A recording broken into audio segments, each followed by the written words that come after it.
Hello. Okay, welcome back, and let's talk about what my plans are here for today. I want to get back on track to get some real practical progress made. These are the new floor supports, these shiny silver things you guys have seen from the underside of the car. What we're going to do is I'm going to take the floors back out. I'm going to transcribe some measurements from the original locations on the rockers to the newly patched inner rockers. And I've compared the measurements of the frame outside, the existing and original body mount positions. And I've recorded those numbers.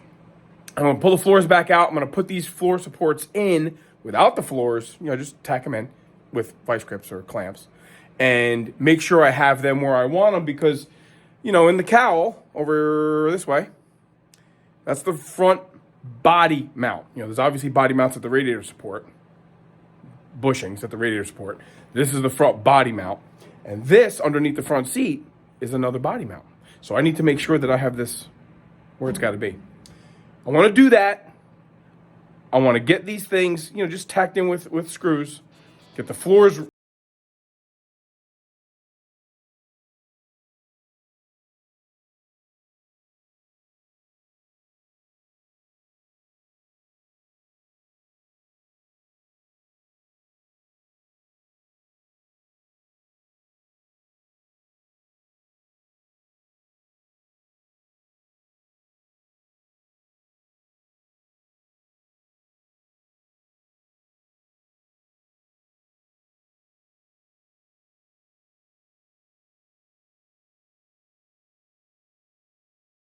Mocking in the floor supports here, utilizing my custom coach building techniques.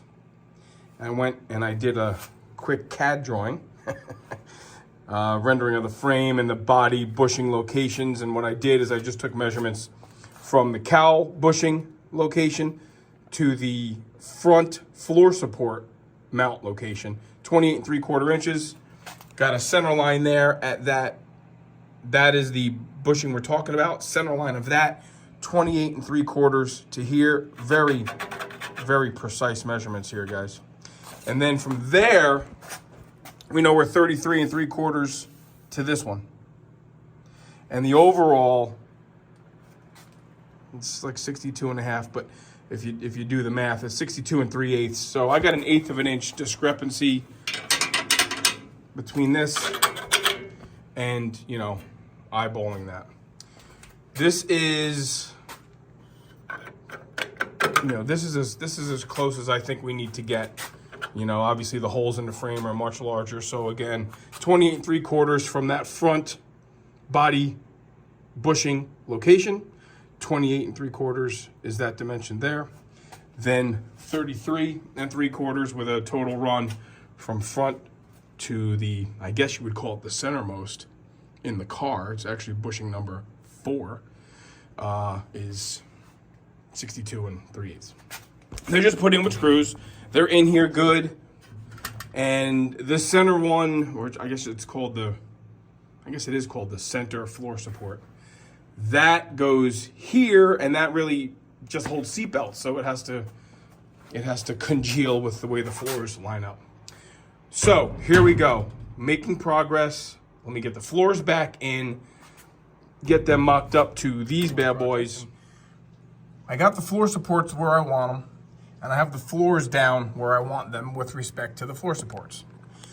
These floor supports are the American-made ones, which quite honestly, I think I even said in another video that I was going to return them and send them back and get another brand, but we did that. And these fit the car better. They don't look as nice, like this is supposed to be that's supposed to be a drain hole, a factory drain hole. That's not even punched open. Just really poor quality workmanship here, but they're not even cheap. They're not even cheaper than the import ones. These are the USA made ones. But in any case, they fit the car better. I have to tack weld the nuts for the seat belts and stuff. So this has got me where I want to be with the plan that I want to pick the car up off the sawhorses here and I want to spin it around, and I want to keep working on cutting out rot. I think we're gonna not weld this all together right now. I think I am just gonna give myself the opportunity to make some fine-tune adjustments. I think that makes practical sense. So that's where I'm at. All the new parts that were purchased are in. And let me go up top here. And there we are. Okay? You know, I'm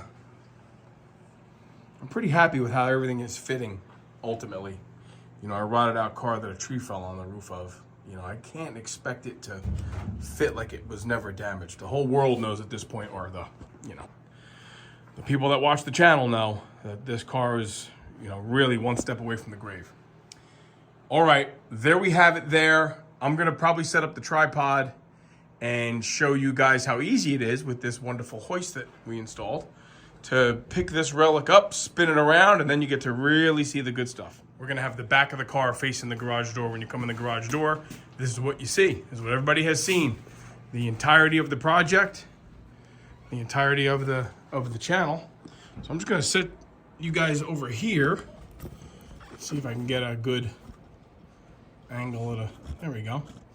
So we're just gonna pick it up. We're gonna spin it around and set it back down. Here we go. I know I gotta reposition that front sawhorse. Pick the car up, okay? And we're gonna spin it without hitting my car. Nice and slow, everybody's gonna slow down. Here we go. Okay? The sawhorse that does the back of the car is the sawhorse that has to stay in the back of the car because it's wider, okay? That does the rockers. Something like that. And I know that this sawhorse, spin it here like this, this sawhorse goes underneath the firewall. So let's do that. Okay.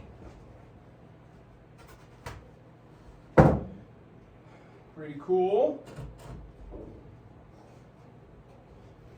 Something like this. Okay, you guys can't see me, but you can see the car, and I'll hit the down button. Let's see. Move this forward a little bit.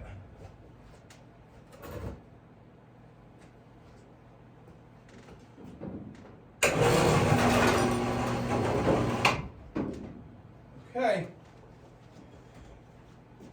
So now it's moved around. And now, that's what we're gonna get to look at. This is what we're gonna get to look at. And we start over. Take it all in. Always nice to see something in a different view.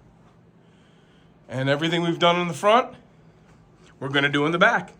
We're gonna cut out rot, we're gonna cut out garbage, we're gonna cut out junk. And we're gonna start getting ready to make the back of the car kind of sort of match. Look at those nice new floors up there. The back of the car match the front half of the car. So here we have the back of the car, and Joe and I have just had a conversation. There's no way that I'm gonna entertain the notion of patching this nonsense up. And this looks better from up here than it does down there. So he's gone ahead and ordered the complete trunk pan assembly with all the supports. And with that, I'm gonna get in here and we turn this. Well, nothing like getting right after it, huh? I already started cutting the trunk floor out. We have that new trunk pan assembly coming. And I thought I was gonna cut it here to get it out, start working. But I might try to get up in there underneath the car and cut it up in there to preserve that piece up here. Only because I don't know what the new one's gonna look like. You know, sometimes this aftermarket stuff is just less than desirable. Yeah, because this is all oh so desirable, right? Well, let's get in there, get this rest of this cut out. There it is. The bulk of the trunk floor is out. I'm standing in the trunk, like I'm accustomed to. There's the trunk panel. So, you know, I'm really trying to save the inner wheel houses. There is some rot in the bottom of them. Surprise, surprise. You know, the bottom part here where the trunk pan goes to that. I'm gonna patch that up. I really want to save this original spatter paint and clean up some of those rust stains there. That's not rot up there by the hinge boxes. That's just some surface rust. Obviously, we got to put lower quarter patches in. But, you know, you can't hide the seam down the middle of the quarter. You either got to go all the way up top or you have to, you know, keep it low. So we're going to try to keep those repair patches low. New trunk pan, trunk drop downs. So let me just keep excavating in here, but that's the bulk of the trunk floor out. And it makes me happy to get rid of junk. I know, some people say, well then, pull it outside. No, we're not doing that. We're still pretty committed here, guys, so this is all gonna look pretty. Boom. Still winning, Mr. Jones. I'm still winning. So here's let's step right on the trunk floor, shall we? Okay. This is a view for some that maybe haven't taken a car apart like this. This component's called the trunk drop down. This gets spot welded to the outer quarter and to the wheelhouse. So those are surprisingly no good. The wheel well, you see, I really want to save this. So I'll have to make patches in here and hide the cut right there. I'm okay with doing that because when you open the trunk here, I want it to try to look as, you know, OE as possible, you know, show car. So plenty more to do, but you know, you bulk it out, you cut out the nasty stuff. The new trunk floor should come with this brace, so that I'll take out. And I know people will say, man, you're gonna have this one piece here left, but again, if you guys remember, that's where the original seatbelt locations are. And the aftermarket one, they were just totally different. So I did have to salvage that piece, but. And here's a little bird's eye view of the rot on the package tray. Not quite sure what I'm doing with that yet. Anybody has a 68 to 72 Cutlass Coupe parts car, let us know. Because I could use the rear package tray. I could use the front part of the dash by the windshield. I know I can get the inner and outer cowl pieces, but I just need that little lip of the dash that the window goes on. Okay, hinge boxes. Yeah, okay. All right, I'll be fixing that, I guess. All right. Ugly stuff, guys. Ugly stuff. But more out, and then, you know, it could look like this someday. I'm getting there. I'll be very excited when that trunk floor shows up this week. And then we'll get to really evaluate what I have to do to make that bad boy fit. Little by little, piece by piece, okay? Pretty cool progress here. Here's some of the original tunnel that I saved. I know it looks like it's literally been dug up from the 1800s, but nope, it's from '69. So this is the original, obviously, tunnel with the 4-speed provisions. Yeah, they did cut them out like that. And you see, that's how they cut them out, and then they put they spot welded this plate on there. So I have that, so I can, you know, get that kind of where it was and make the hole in the new tunnel the way I want it. And then these brackets are important to me because these brackets are for the full console. So, you know, just for placement, I even saved this piece here because that's where the rear seat brackets go, which we have new ones of those. Oh boy. So they'll get welded onto the new floor. So that's kind of before and after. Some of the junk that came out. Remember, I took the seats out of this car literally like a silverback gorilla. I just grabbed the seats and yanked them out. There was no putting wrenches on the seats and unbolting things. It was the old grip it and rip it thing. Grabbed them like a swivel bucket, twisted them, and yanked them. Kind of two moves. So they're in the trailer, and there's all kinds of still rotted pieces stuck to the bottom of the seats. That's a project for a whole nother day. But anyway, that's that. Rotted stuff will be used to prep the new tunnel, the new floors for where all that stuff goes. And we're right back to making a mess of my garage. And there's the trunk pieces out. And there's the big gaping hole in the back of the car.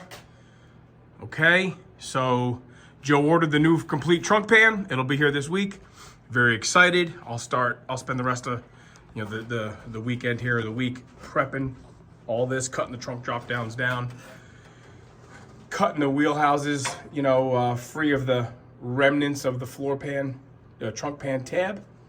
This way, when the new pan comes in, I can just start sliding it up in there, nicey nice, and see what has to be done to make it work. And then there's this debacle here I need to work with. Yowza. Okay. Yeah, all right, that's enough. Let's not keep looking, okay? Good. All right, tell me I'm doing a good job. The trunk floor is out. Nice.